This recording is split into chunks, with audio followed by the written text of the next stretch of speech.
Bonjour, je vous retrouve sur l'aperçu d'un aspirateur, le Hoover H-Free 800. Il arrive dans ce carton avec vraiment beaucoup d'accessoires. On a le chargeur, un petit sac pour mettre les ustensiles.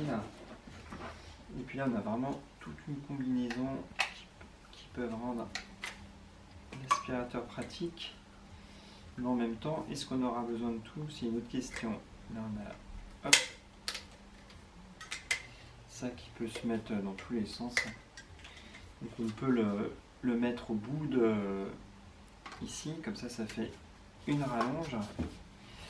Et puis après, on peut le mettre au bout de son aspirateur. On choisit. Alors, le petit problème, c'est que je trouve que c'est assez c'est facile à mettre, mais à retirer, c'est plus compliqué. Il faut vraiment forcer pour retirer.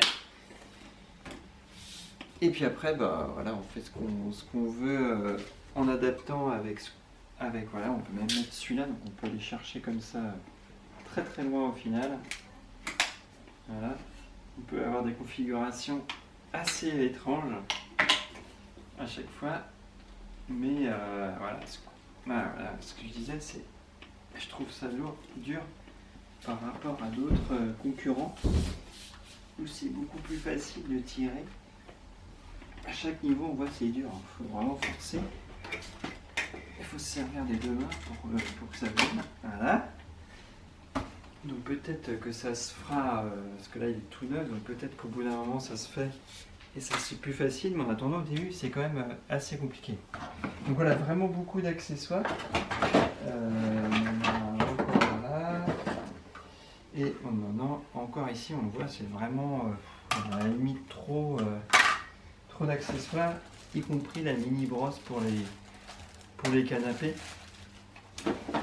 Et là, en parlant de brosse, justement, on soulève ici, on a accès à celle-ci, mais on a aussi celle plutôt dédiée aux cheveux qui est totalement fournie, qui est ici. Donc on a vraiment beaucoup d'accessoires, y compris pour un support mural. Par contre, le support mural, il vient juste pour soutenir et ranger quelques accessoires, 3 maximal.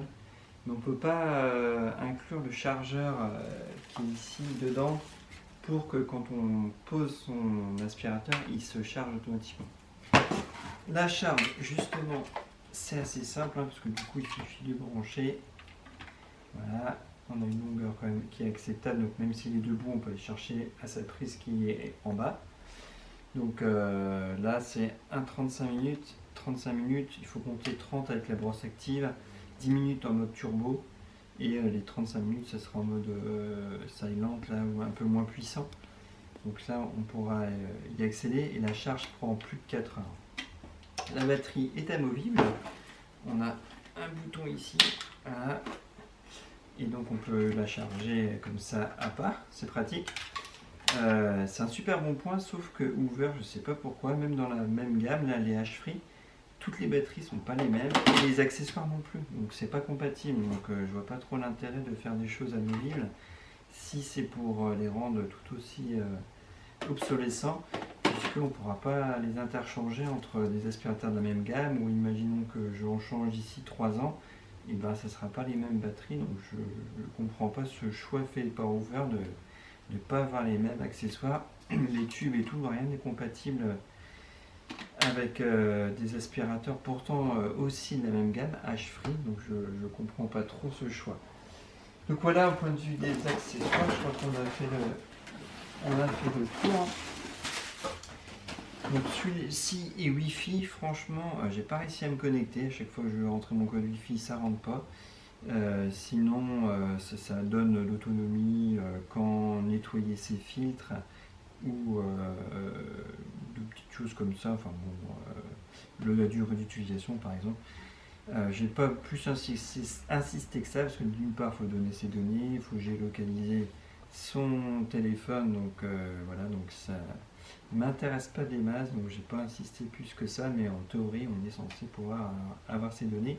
Justement, les filtres, il y en a un là, donc c'est simple, hein. Il est un peu plus compliqué à remettre, faut bien forcer.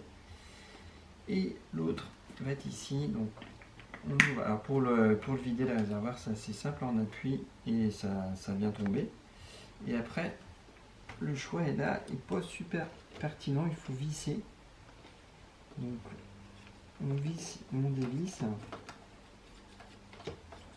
J'ai connu plus pratique. Après, on retire ici et on tire. Et voilà, on a accès comme ça, on nettoie. Donc là, c'est juste à nettoyer comme ça.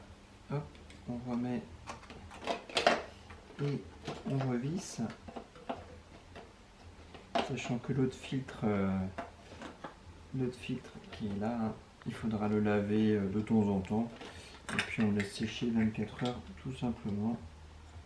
C'est aussi simple que ça. Là, ce système, je suis pas fan là de. Normalement, la plupart des systèmes, ça se déclipse comme ça, tout simplement. Avec un réservoir assez grand. Là, il est petit. Il faudra le vider à chaque fois. Donc voilà, on a fait à peu près le tour. Et on en vient à son défaut, c'est qu'il est très lourd, je trouve. C'est un des plus lourds, des plus encombrants. On a l'impression de faire son sport à chaque fois qu'on l'utilise. Donc ça, je trouve que c'est pas terrible. Donc, on le met. Voilà. Hop, hop, hop, la brosse. On va la remettre. Hop. Voilà. Voilà. Voilà.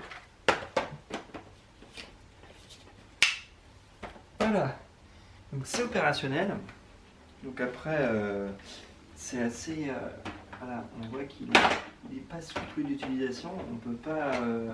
Il y a d'autres modèles où on peut tourner et l'aspirateur tourne, se penche avec quoi. Il va venir comme ça. Et donc passer sous un lit, c'est pratique parce que là on peut pas. On ne peut pas passer sous un lit. Donc c'est pas super fonctionnel. On a plein de petits outils et tout, mais d'un autre côté, juste pour passer sous un lit, bah, on va bloquer ici, la tête est trop grosse et on ne peut pas basculer sur le côté. Il y a d'autres modèles où on peut, notamment le H-Free 200. Donc là, c'est un manque. Sinon, on a de la lumière. Hein. Une gâchette. Hein. Et si on veut pas rester appuyé, en fait, il suffit de faire ça. Voilà.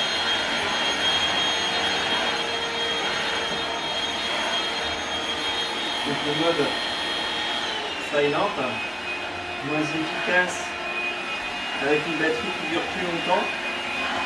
Et il y a un sens pour les tapis. Hein. Alors, on voit ça bloque. Alors que si on va dans ce sens-là, tranquillement. Donc le mode turbo, on a le mode normal et turbo.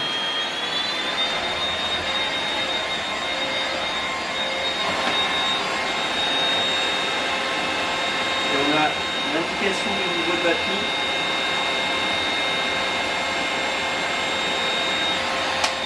Comme ça, on sait où on en est à peu près. Donc c'est plutôt efficace quand même, hein. Franchement, sur les tapis et tout, voilà, on n'y revient pas 15 fois et c'est pas mal. Mais je trouve quand même trop d'accessoires et lourd quand même. On sent que ça pèse son poids. Donc je suis pas super convaincu, surtout que j'ai pu tester le H-Free 200 qui à mon avis a une utilisation beaucoup plus souple et voilà, c'est un peu plus simple. On va justement, il est juste à côté, juste en 2 secondes. Hein. Voilà, là déjà, rien qu'en poids, on voit que c'est pas du tout le même gabarit. On a le même système de lumière. Voilà. Un bruit pareil, un mode turbo, il est un peu plus simple. Et ce que je disais là, c'est que on peut le pencher, ce que je montrais tout à l'heure, que celui-là il ne tourne pas. Celui-là, bah, ça va bien. Voilà. On passe comme ça tranquillement sous les lits et tout. Et donc finalement, il est super léger. Et il y a une autonomie à peu près identique. Donc voilà. Et puis c'est totalement pas compatible. Ce qui est une hérésie. Alors déjà toujours on tire fort. on tire fort. Voilà, mais là, hop, et ben ça passe pas. Et là non plus, en toute logique. Donc très bizarre comme choix. La batterie là, on déclipse, ça vient. Et là, on appuie et on tire. Et c'est pas du tout les mêmes. Donc voilà, donc je comprends pas pourquoi dans une même gamme, les produits sont pas compatibles, quoi. C'est vraiment une hérésie. Et donc le HP 200, lui, bah, il arrive dans ce carton. On a quelques accessoires aussi, hein. Hop. Et là, il arrive comme ça. Un peu plus simple, hein, beaucoup moins d'accessoires, mais finalement on a l'essentiel, puisque on se retrouve avec la petite brosse active. Voilà, un support mural aussi ici, là. Petit support mural tout simple, hein, pour juste poser l'aspirateur. On a une brossette hop, de ce style-là. Voilà. On a celle pour les canapés, les brosses actives pour les canapés. Et ici, il doit se cacher ici, voilà, le suceur plat. Qui est toujours super pratique, ça c'est vraiment celui-là dont on va plus se servir. Donc voilà, en quelques mots, sur ces aspirateurs, un petit comparatif entre les deux. Moi vraiment, ma préférence vers celui-là, je trouve plus pratique, plus léger. On a moins d'accessoires, mais finalement on a les principaux. Et puis on a des petites lumières LED aussi, si on est intéressé par ça, c'est pareil. Je laisse la gâchette, quand on a celle-là, par rapport à celui-là, en fait, l'endroit pour la main est beaucoup plus petit. Et finalement, on va sans arrêt, si on laisse en mode gâchette, bon là j'ai pas la batterie, mais si on laisse en mode gâchette, sans arrêt, quand on va passer, on va la déclipser, parce qu'un tout petit coup, ça la déclenche. Et donc c'est son défaut. Ceux qui l'utilisent comme ça ne seront pas embêtés. Par contre, moi je préfère la bloquer, et là on la débloque sans arrêt, donc on peste un peu, bon, c'est pas grave, on appuie dessus et puis ça le relance. Mais voilà, c'est on va dire son défaut principal. Et puis sinon pour les filtres c'est pareil, hein. On vient ici, là on appuie, ça libère le réservoir comme pour l'autre. Voilà. Et puis là on a juste besoin de faire ça pour le vider. C'est plus pratique je trouve que celui-ci. Et donc voilà, les filtres, comme j'ai dit, hein, c'est le même principe que son grand frère. Voilà, j'espère avoir fait le tour, hein. Pareil, il a un sens, hein, donc les tapis, il y a un sens. Et puis bah, pour enlever, c'est pareil. Hop, on enlève facilement. Et puis après, par contre, on galère un peu. Faut y aller au ciseau pour recouper les cheveux, mais ça, c'est sur tous les modèles, c'est pareil. Voilà, j'espère en tout cas vous avoir fait un aperçu quand même assez complet pour pouvoir choisir ensuite son aspirateur en toute sérénité. Merci, bye bye.